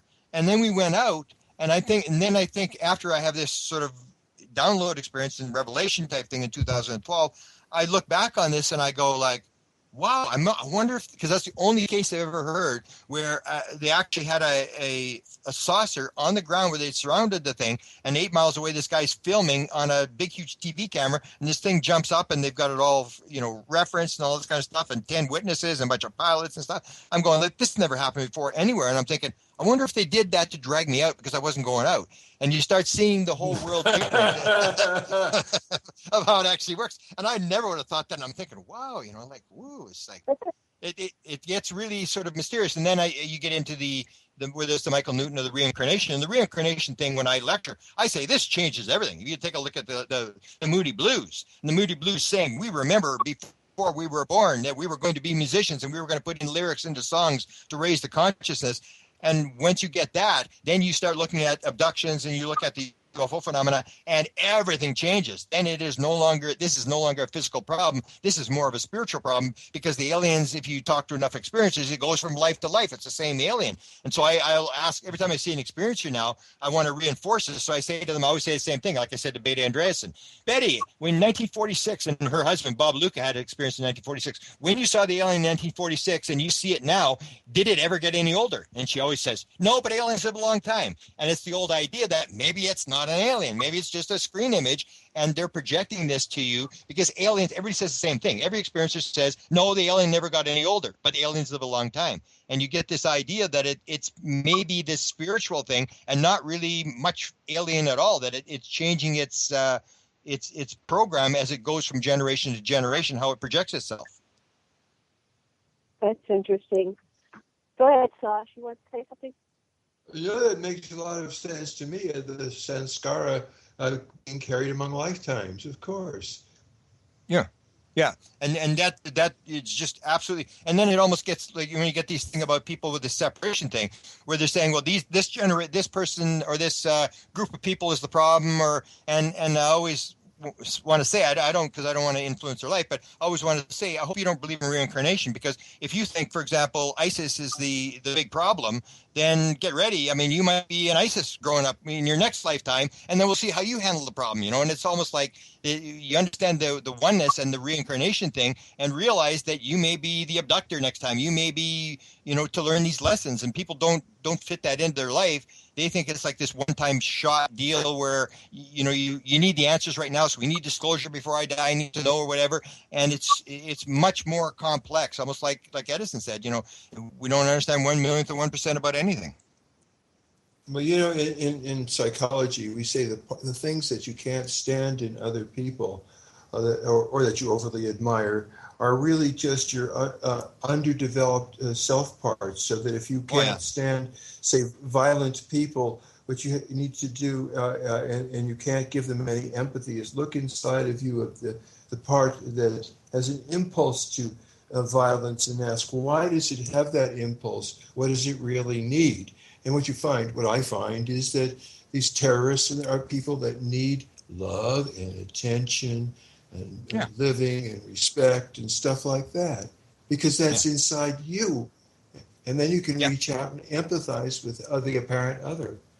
Yeah. Yeah. And that's something that almost like when you go to UFO conferences, people think you're going there, you're talking about flying saucers, everybody's got little tinfoil hats. And what I always say to them is, no, what we talk about is what you and I just talked about now. Is this sort of the spiritual aspect, or how does the universe actually work, or having empathy for people? It's really got nothing to do with flying saucers once you get there. I mean, it's all this other stuff about what's the meaning behind this phenomena, and it's very, very deep, and it's very, very very helpful to the world if we can get out the messages behind all this kind of stuff. Because you and I and Janet and people, we can have a conversation, and we'll almost never talk about the actual flying saucer or the alien or whatever. We're always talking about these bigger issues, and that's what I don't think people on the outside understand. They think we're talking about flying saucers and about sightings and stuff, and almost never are we talking about that. And I can tell you from the perspective of anthropology, it isn't just us, but Radin has shown others, every society, the people that reflect upon their lives and reflect upon themselves reflecting, and they might use psychedelics, or they might use trance, or they might just use meditation, but they get to the same place, that there's unity at the deepest level, and from this unity, the metacosmic void, as it were, you get Leela, or divine play, which uses the illusion of separation as a way of playing and learning and creating diversity. Exactly. And you just got to be able to own the entire holoarchy of hierarchies and realize they're all part of one great big system or field. Sure. And the UFO messages are basically the same. If you get the guy out of Las Vegas who wrote The Children of the Grey, his name always escapes me. He had this confrontation with the Greys. The Greys are really upsetting him, and he had this confrontation with the tall Grey, and he confronted him. He said, "What's your concept of God?" And the alien went, "We are one with the one who is all." And he went, "Whoa!" It's like, and that's the thing. Wow. You hear this over and over again, where the UFO thing is like the psychedelics or the meditation. It goes to the same place. When you get right down to it, it goes to that same message. Wow. We are one. The one who is all. Oh, I love it. Yeah. Thank you. And he was just, and then this thing came, once this happened, and this is where you get the experiencer stories are very important. Once this happened, he said suddenly this 3D holographic formula started to come out of the wall. And then the guy said, "You have a disease on your planet called cancer." And he said, "Yes, we do." And he said, "This is the cure." And he said, "Really?" He said, "Give me a pen. I got to write that down." And they said, "No, you got to remember it." He said, "I can't remember it. I'm no good at math." "No, give me a pen. Give me something to write it down." And he said, "No, you can't write it down." And he said, "Give me something. I can't remember it. This is too complex. I can't remember it." And he said he actually got so upset that they escorted him out of the room. And then I find Suzanne Chancellor, who's got a podcast. Suzanne Chancellor's telling the story. She's 9 years old. She's on board a ship, and she's talking to the tall being. And they start talking about cancer, and she said the being said, "Oh, it's something on your planet you use every day that can help cure cancer." And she said, then suddenly this 3D holographic image of a formula started to come out of the wall. And she said you could actually walk around. And I said, really? And so I actually put up the money. I was going to put up the money, put these two together, and get Yvonne Smith to regress them to see if the formula was the same. So this is where you get with experiencers, where you can actually find this kind of stuff, where people are being given this kind of stuff. And I think, doesn't it make sense? I couldn't live with myself if I didn't try to go after that formula. I don't know if it's going to be the same, but I couldn't live with myself unless I tried to get the formula. It's like these people are being given this stuff, and a lot of people will say, we're not going to listen to them. And it's like, are you crazy? Let's follow these people and let's check this stuff out. I mean, some of this stuff may be absolutely revolutionary for the world, but we're ignoring these people, and these are the people to listen to. They are the ones that are actually interacting with the phenomena. You cannot determine anything by watching something fly around in the sky. Right on. And yet the majority of the UFO community is still into it's almost like the analogy is if you're the CIA director and you have 2,000 instead of MUFON members, you have say 2,500 agents, and you say, okay, there's a rumor that the Russians have a new aircraft. Well, what are you going to do? Tell everybody to go stand in their backyard for a week and then report back what they saw, or go to the 2,500 people who claim that they actually work for the Russians? They were actually inside the plane. They actually know how the thing operates, and you can say, well, maybe they're lying, but don't you think we should go down this road and talk to these 2,500 people who actually claim they've been in the ship and they've interacted and they know what's going on?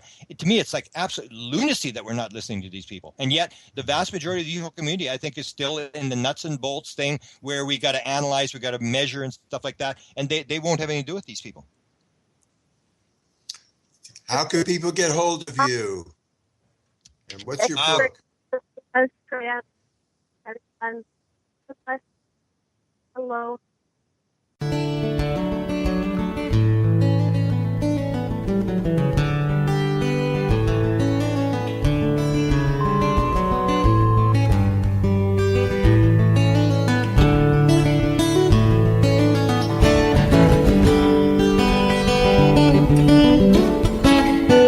Listen to Revolution Radio at freedomslips.com, and we'll be right back after this message.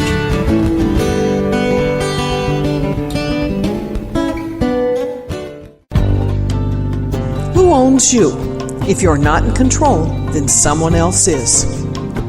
Join me, Ivy West, for Voices on the Wind, Saturday from 4 to 6 p.m. Eastern in Studio A. I discuss government, health, metaphysics, suppressed science, universal mysteries, little-known incredible facts, alternative energies, and even more than you can imagine. Won't you join us on Revolution Radio Saturdays from 4 to 6 p.m. Eastern for Voices on the Wind with me, Ivy West. There are lives in the balance, people under fire, children at the cannons. Because if your head's in the sand, your tail is a target.